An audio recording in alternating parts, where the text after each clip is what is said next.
Next verse, I'll recite myself. Hasanti asya charitam hi durbagaha swatman ratasya avidusha samihitam yair vastra malya abharana anulepanai swabhojanam swa atmayo palitam. Unfortunate persons, not knowing that he is engaged in his own self, laugh at him. Such foolish persons engage in maintaining the body which is eatable by dogs, with dresses, ornaments, garlands, and ointments. Purport. Lord Shiva never accepts any luxurious dress, garland, ornament, or ointment. But those who are addicted to the decoration of the body, which is finally eatable by dogs, very luxuriously maintain it as the self. Such persons do not understand Lord Shiva, but they approach him for luxurious material comforts.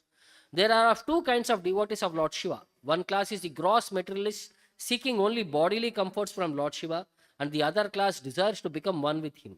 They are mostly impersonalists and prefer to chant Shivoham, I am Shiva, or after liberation I shall become one with Lord Shiva. In other words, the karmis and jnanis are generally devotees of Lord Shiva, but they do not properly understand his real purpose in life. Sometimes so-called devotees of Lord Shiva imitate him in using poisonous intoxicants. Lord Shiva once swallowed an ocean of poison, and thus his throat became blue. The imitation Shivas try to follow him by indulging in poisons, and thus they are ruined. The real purpose of Lord Shiva is to serve the soul of the soul, Lord Krishna.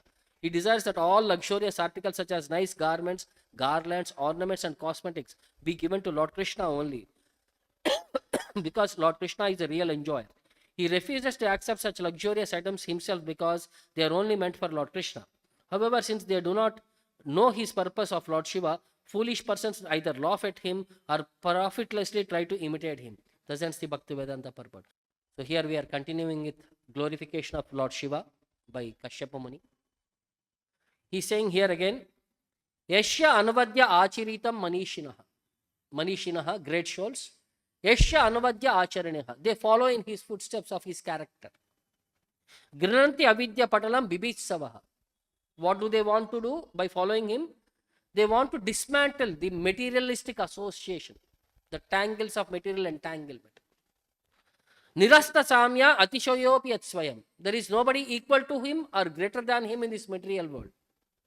Pisachacharya macharat gatis satam. And he accepts like a devilish character, Pisachacharya gatis satam, to guide the devotees towards the ultimate destination. So further also in that purport, Prabhupada says, Lord Shiva's uncivilized devilish characteristics are never abominable because he teaches the sincere devotees of the Lord how to practice detachment from material enjoyment. So one of the opulences of the Lord is detachment. And Lord Shiva displays the detachment opulence in a very high character. See, entire Bhagavad Gita also focuses at two particular aspects. One is how to develop devotion to the Lord, and second one is how to develop detachment from the material world. The last 6 chapters mainly focus on this specific aspect, how to become detached from this material world, renunciation to this material world. Because it is very difficult to one who is embodied to become detached from this material world. So Lord Shiva is setting an example through his character, how one has to become very detached. So similarly also in the next verse it says, Hasanti yashya achiritam hi durbagaha. Unfortunate people, durbagaha. Hasanti yashya achiritam. They laugh at the characteristics or activities of Lord Shiva, not knowing the real intention. Swatman ratasya avidusha samitam. So, not knowing he is engaged in his own self. He is a liberated personality. He is like Atma Rama. So, they laugh at his character and his activities. Air vastra malya abarana anulepanai. So, these people, they try to decorate their body with vastra, nice clothes, malya, garlands, abarana, ornaments, anulepanai, by scents and ointments. They want to keep this body attractive. They want to become the center of attraction. They want to maintain this body in all possible ways. Swabhojanam, swa atma, swabhojanam, which is eaten by the dogs, and air swa atma atmatayo upalalitam. They are simply foolishly engaging in maintaining this body, which is ultimately to be eaten by dogs. So the purpose of Vaishnava perspective is not give too much attention to the body. So that's why Lord Shiva is not giving too much attention. And his mood is also explained by Prabhupada by saying, there are two kinds of devotees of Lord Shiva. Those who want material benefits from Lord Shiva, they are karmis. And those who want to merge with Lord Shiva, they are jnanis. So their philosophy is Shivoham. I am that Lord Shiva, or once I die, I become one with Lord Shiva. This is their understanding. And what is the real purpose of Lord Shiva? The real purpose of Lord Shiva is to serve the soul of the soul, Lord Krishna. He desires that all luxurious articles such as nice garments, garlands, ornaments and cosmetics be given to Lord Shiva. He refuses to accept such luxurious items himself because they are only meant for Lord Krishna. So he is setting a perfect example. Anything, because everything is by the mercy of the Lord. So everything has to be offered in the service of the Lord. That is one of the principle of Yukta Vairagya, engaging everything in the service of the Lord. So here Lord Shiva is exhibiting the principle of Yukta Vairagya. Not accepting anything for himself, he is ready to sacrifice everything for this happiness and satisfaction of Lord Krishna. So, for us to understand what is difference between Lord Shiva and Lord Vishnu? This is a general technical difference. Everybody should understand. Based on Shastras, Prabhupada says, Lord Shiva is an expansion of Krishna's energies. But he is not like Jiva also. And Brahma Samhita relates this by giving an example of Kshiram Yata Dadi Vikara Vishesha Yoga Sanjayate Nahitata Pratakasti Heto Yash Shambhutam Apitata Samupaiti Karya Govindam Adi Purusham Tamaham Bhaja. If Lord Krishna or Lord Vishnu is like milk, the milk when becomes transformed, it becomes curds.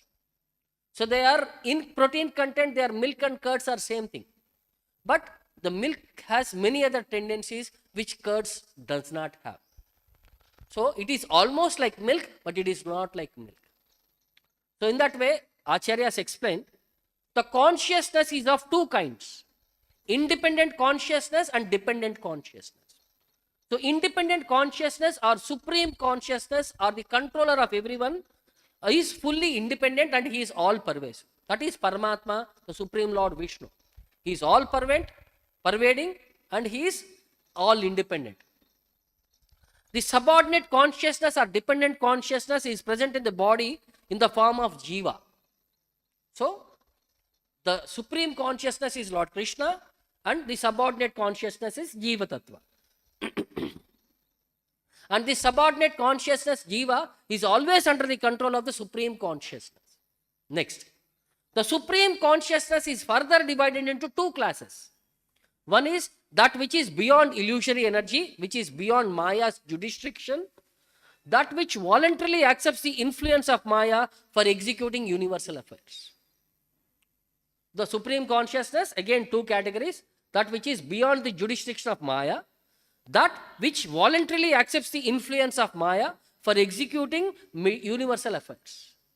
So Lord Krishna, Lord Vishnu, Lord Narayana belongs to the first category, that which is beyond the jurisdiction of Maya. But the second one, Lord Shiva, belongs to the second category of supreme consciousness. So scriptures describe Lord Shiva is eternal, possessing divine energies in all three levels like Shakti, Swarupa, Maya and Jiva Shaktis. Although he is covered by material modes, Shiva is not in the category of Jiva. He appears to be covered by material modes. He appears to be covered by ignorance, but he is a master of ignorance. He is transcendental personality. But in the material world, he appears to be acting under the modes. So in Bhagavatam, there is one specific verses where Lord Shiva glorifies Lord Shankarsana, his guru. So we all understand, people understand, oh, Lord Shiva and Lord Krishna or Lord Narayana, they are all same, you worship anybody, it is all the same thing. No. Here, Lord Shiva himself explains the position of Narayana and his own position by saying around 7 verses he offers prayers. In the 5th canto, in various dvipas, there are various personalities who offer prayers to various in charges of the dvipas. In one specific dvipa, Lord Shiva is offering these prayers to Lord Shankarshana by saying, Shri Bhagavan Uvacha, Lord Shiva is addressing these prayers. Om Namo Bhagavate Mahapurushaya Sarvaguna Sankhayanaya Ananta Anantaya Avyaktaya Namah Iti.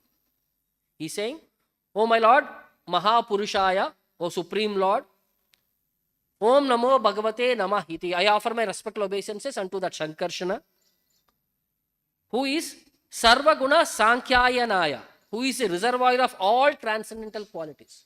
Guna Sankhayanaya. He is the reservoir of all transcendental qualities. And he is Anantaya, he is unlimited. And he is Avyaktaya, he remains unmanifest to the non-devotees. Next. Bhaje Bhajanaya Aranapada Pankajam Bhagasya Krishnasya Paramparayanam Bhakteshu Alam Bhavita Bhuta Bhavanam Bhavapaham Tva Bhavabhavam Ishwaram. He's saying, oh my Lord, Bhajanya, you are the only worshipable person. Bhajanya, you are the only worshipable person because you are Ishwaram, you are the Supreme Lord. And you are Bhagasya Krishnasya Paramparayanam. You are the reservoir of all the opulences. Bhagasya Krishnasya Paramparayanam. Means you are the limit of all opulences. Then Arana Pada Pankajam, your secure lotus feet are the only source of protection for your devotees. If devotees have any problem, the first thing they do is they accept the shelter of the lotus feet of the Lord. For them, there is no other protection beyond the shelter of the lotus feet of the Lord. Then Bhakteshu Alam Bhavita Bhuta Bhavanam, whom you satisfy by manifesting yourself in various forms. According to the desire of the devotee, the Lord manifests that specific unique form so that the devotee becomes satisfied by seeing that specific unique form. Then Bhavapaham Tva Bhavabhavam, you deliver your devotees from the clutches of material existence. Bhavapaham Tva Bhavabhavam. So, Bhavapaham. So, from the cycle of birth and death, you are the only possible deliverer. Then, however, devotees remain entangled in material existence by your will. Kindly accept me as your eternal servant. This is an unfortunate situation. People become entangled in this material world. Non-devotees, they do not want to come out of this material existence. But please accept me as an eternal servant. See, here Lord Shiva is saying, I am your eternal servant. Next. Nayasya Maya Gunachitta Vrittibir Nirakshato hi anu api drishter ajyate Ishe yatano ajita manyu ramhasam kastam na manyeta jikishur atmana. So he says, no ajita manyu ramhasam. We cannot control the force of our anger. Can anybody control the force of anger? Whenever we become angry, our body becomes polluted, mind becomes polluted, our hands and legs, they become itching. They want to hit something. Either person or vastu or something. Whatever is there in our hand, we break it. If some vastu is there, we kick it. Because that anger is uncontrollable. It is compared, the anger is compared to such a thing like a thunderbolt. When a thunderbolt will fall from the sky, nobody knows. So when a person becomes angry, nobody knows. It is compared to such level. Bhagavatam compares. So therefore, Nayasya Maya Gunachitta Vrittibir Nirikshataha. When we look at material things, we cannot avoid feeling attraction or repulsion for them. In this material world, anything we see, either we become carried away by it, by attraction, or we become repulsive to it. These are the two things, duality of this material world. But Anu api drishter ijyate. The Supreme Lord is never affected in this way. For him, there is neither like attraction nor repulsion. He is beyond this material duality. Ishe yata, although he glances to the material world for the purpose of creating, maintaining and destroying it, he is not affected even to the slightest degree. He creates the material world and he remains detached from it. So its maintenance, destruction happens as per the cycle which is determined. He is not, because when I create something, I become very attached to it. But Lord is not like that. He creates and he leaves it for its purpose. Therefore, one who desires to conquer Jigishuhu, the force of the senses, Atmanaha, must take shelter of the lotus feet of the Lord, Tan Manyeta, then he will become victorious. If you have to become victorious in this material world, to conquer the forces of senses, we have to take shelter of the lotus feet of the Lord. Only then we can conquer the force of the senses, or else it is not possible. So next he says, Asadrushoya pratibhati mayaya Shibeva madhu asava tamra loshanaha nanaga vadvo arhana ishire hriya yat padayo sparshana darshitendriyaha. For people who have impure vision, asadrushaha, pratibhati, the Supreme Lord's eyes appear to be madhu asavaha, like those of someone he indiscriminately drinks intoxicating beverages. Somebody who is a regular drunkard, his eyes will be very red. So for people, arunekshanaha, devotees of eyes of the Lord are considered as aruna ikshanaha. The reddish tinge in the eyes appear to them like he is a drunkard for non-devotees. Thus bewildered, such unintelligent person become angry at the Supreme Lord, and due to their angry mood, Shiva Tamra Lochanaha, the Lord appears angry and very fearful. Like for someone who is jaundiced, how he sees the whole world? Like Sri Radha Govinda ki, Sri Nithai Gauranga ki. So for someone who is jaundiced, he is affected by jaundice, how he sees the whole world? He sees everything yellow. So similarly, for one who is materially intoxicated person, he sees everything in that mood only. A person with reddish eyes, he sees everything in the reddish perspective.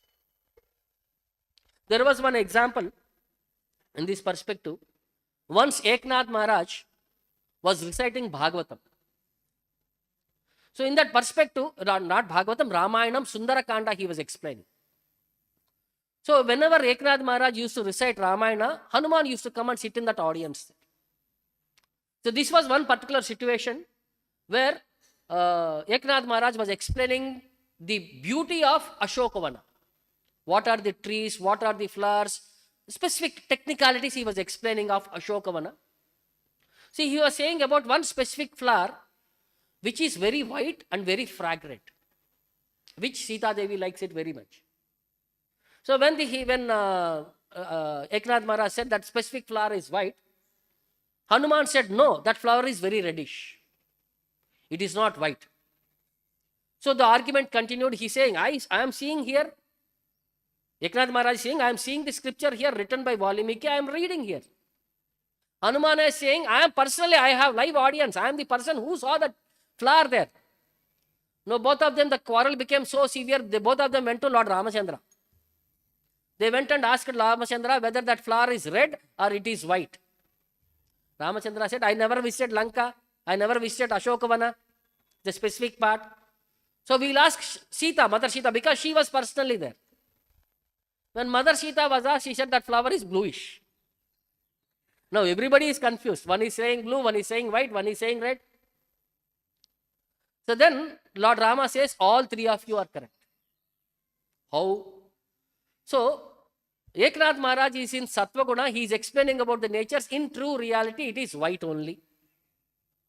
When Hanuman was seeing that flower, at that time he was angry on the demons who were attacking him, the Ravana soldiers. Because he was angry, his eyes are red, he is seeing everything as red. And Mother Sita, she only remembers Ramachandra in anything she sees. Because she saw that flower, she was remembering Ramachandra. So she is seeing only blue color in that flower of Ramachandra. See, in that way, all three of you are correct in your opinion. So similarly, a drunkard, when he sees a situation, he sees in his vision. So Lord Shiva is saying, because they are reddish, they see the eyes of the Lord also as reddish. But that reddish is not the tamasic reddish. It is the sattvic reddish, the first sun rays. When it comes to the material world, you see that orangish tinge. That is compared to the lotus eyes of the Lord. So similarly, this is an illusion under Mayaya. When the wives of Kaliya, Nagavadvaha, Yat Padayo Sparshana, they were agitated by the touch of the Lord's lotus feet. Hriya, Ishire, Arhane, due to shyness, they could not proceed further in their worship of the Lord. But Na darshita indriyaha. The Lord remained unagitated by their touch. For he is equipoised in all circumstances. Therefore, who will not worship the Supreme Personality of Godhead? See, this is one perspective. This is not about Kaliya. This is about the Naga Kanyaha. When the Lord is there in the material world, in the Sankarshana, Ananta, in the lower planetary systems near Patala, all the daughters of snakes, they approach Lord Ananta for praying him. So by seeing all the beautiful girls and by their presence, Lord is not agitated. The women, when they see the Supreme Lord and his beauty, they become agitated by his beauty. So therefore, someone who wants to become Dhira must take shelter of the lotus feet of the Lord. If you have to become not carried away by these material perspectives, if you want to become a Dhira, you should take shelter of the lotus feet of the Lord. That is Lord Shiva's opinion here. And he further also says, all great sages accept the Lord as a source of creation, maintenance and destruction. Rishayaha sthiti janma samyama. Although he has nothing to do with these material activities, tribir vihinam. Nothing to do with this material perspective. But therefore the Lord is called as Anantam. He is unlimited. Although Bhumandalam Murda Sahasra Damashu, he is holding this entire universe like grains of mustard on the top of his head. Veda Siddha Artham Iva. Although each universe feels no heavier than the mustard seed. See the size of universe. How big is the universe? And Lord is holding all the unlimited universe on the top of his head. But he feels as if they are like seed of a mustard. Therefore, what person desiring protection will not worship the Lord? So, if you want protection, you have to worship the Lord. Then further he says, from the Supreme Lord, Yashya Adya, appears Lord Brahma, Ajaha. From the navel of the Lord appears Brahma, whose Guna Vigraho Mahan, whose body is made from the total material energy. Brahma's body is also known as almost like the body of the energy of the Supreme Lord, because it directly emanated from the body of the Lord. It is almost like the quality of the Lord. It is the reservoir of all intelligence, Vijnana Dishnayaha, and predominated by the mode of passion. Yet, from Lord Brahma, Aham Sambhavaha, I was born. So he is saying he took birth from the body of Lord Brahma as a representation of false ego known as Rudra. By own my power, I create all the other demigods. Swatejasa Shruje Vaikarikam. I create all the demigods. Then Tamasam, all the 5 elements. Aindriyam, all the senses. Therefore, I worship the Supreme Lord who is greater than any of us, under whose control Yashya Vashe Sita, all demigods, elements and senses. Vaikruta Tamasendriya. Because everything is created by the guidance of the Lord, everything is under his control. Ete Mahatmanaha Vayam. Even Lord Brahma and I myself are under his control, like birds bound by a rope. Shakunta Eva Shutra Yantritaha. Yet Anugrahat, only by the Lord's mercy, Shrujama Sarve Idam Mahan. We great people execute all our material duties. Therefore, I offer my respectful obeisances unto that Lord, the Supreme Lord Vishnu. And finally he says, Yan nirmitam karhi api karma pravinam mayam janoyam gunasarga mohitaha naveda nistarana yoga manjasa tasmai namaste vilayodhyama atmane. Vilayodhya atmane. He's saying Maya, this illusion energy of the Supreme Lord, karma pravinam, it binds all the conditioned souls to this material world. Therefore, janoyam, those without being favored by him, persons like us, na veda, they cannot understand.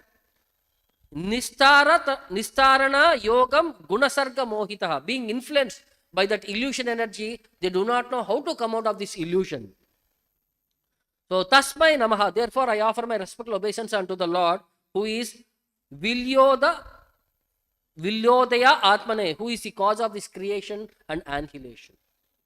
So, if you want to become free from this illusion, we have to take shelter of the lotus feet of the Lord. So, this is, see how Lord Shiva is explaining the position of Lord Krishna in this material world. Or he is Lord Krishna's position in the spiritual world also.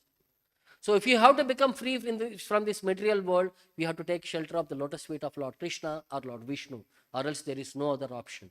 In the following in the guidance of the great personalities like Lord Śiva, in the Acharya status. So one more aspect we see of Lord Krishna and Lord Shiva's nature. Lord wants to glorify the character of his devotee, and devotee wants to glorify the character of the Lord. There is a competition going on. So this is one Leela which happened in Krishna Leela and in Chaitanya Leela. So one day, when Lord Krishna took birth after 12 days, so all the demigods got an opportunity. They took various forms. They came and had darshan of Lord Krishna, baby Krishna.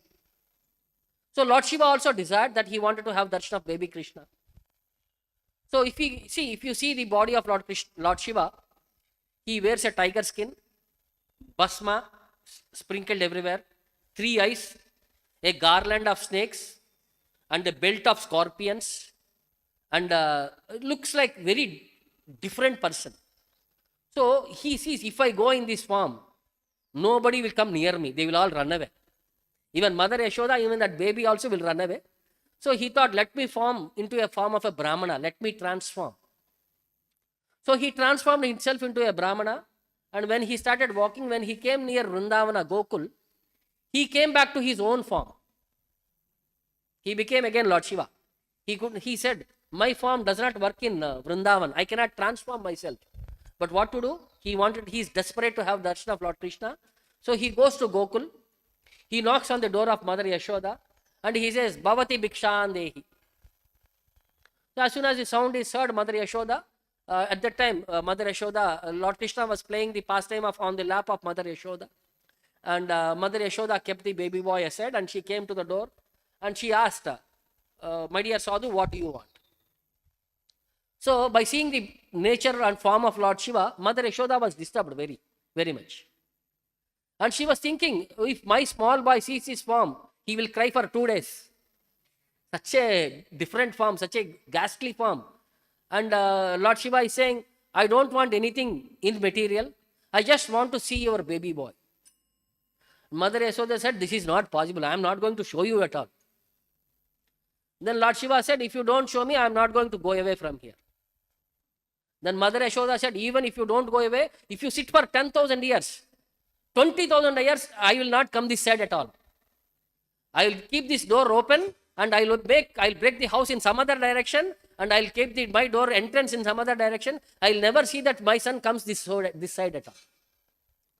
Now seeing the determination of Mother Yashoda, he became very disturbed that he is unfortunate and he was praying to Lord, you gave opportunity for everybody to have your darshan. For me, I am not able to have your darshan. Feeling dejected that Mother Yashoda has gone so stubborn that I will not be possible for me. If she is in such an angry mood, he went away. He went to the river Yamuna and he sat down at the bank of river Yamuna and he started meditating upon the Lord. What Leela you are. You are Leela Purushottama. So and he started meditating upon the Lord. He is aspiring to have darshan of the Lord. After some time, Krishna could understand that Mother Yashoda had sent away Lord Shiva because she was in illusion. She was in love of Godhead of Lord Krishna. She forgot to recognize that the person who has come is Lord Shiva. In that mode, it is an illusion what Lord had created. So Lord wanted to glorify his devotee. So he enacted this pastime of crying continuously. He is unconsolable. Everybody were trying to pacify him. Nobody was able to pacify him. Then there was one elderly gopi by name Lalita. She came to Mother Yashoda and said, did somebody went away from your house dissatisfied?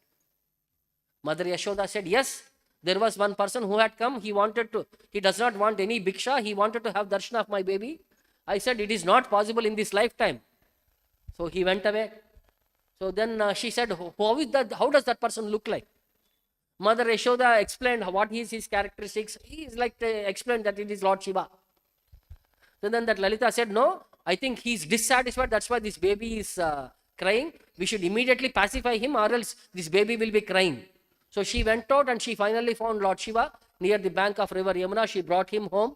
And as soon as she was brought home, Mother Yashoda handed the baby to Lord Shiva. You only wanted to have darshan, now take him in your lap. As soon as baby Krishna went into the lap of Lord Shiva, he stopped crying and he started laughing. See, here he wanted to glorify his dear devotee. That his devotee, he wanted to have darshan of the Lord. Lord said, not only darshan, I am going to come and sit in your lap and play with you. So in that way, this pastime, when we go to Gokul, they explain about this story. Or even if you go to Nandagam also, there also they relate this story. They say that this is one specific place where Lord Shiva used to sit and meditate also. That place, specific pastime also, they show that place. So similarly, in Lord Chaitanya's Leela, in Chaitanya Charitamrita, in 2 verses that explains about Lord Shiva and Lord Chaitanya's mood. Elaborately in Chaitanya Bhagavata it says, Aradina Shiva Bhakta Shiva Guna Gaya Prabhura Angane Nache Damuru Bajaya. So that next day, there was one devotee who came there, a great devotee of Lord Shiva. So he was glorifying Lord Shiva and he was playing Damaru. Mahesha Avesha Hoila Sachira Nandana Taraskande Chedi Nrutya Kaila Bahukshana.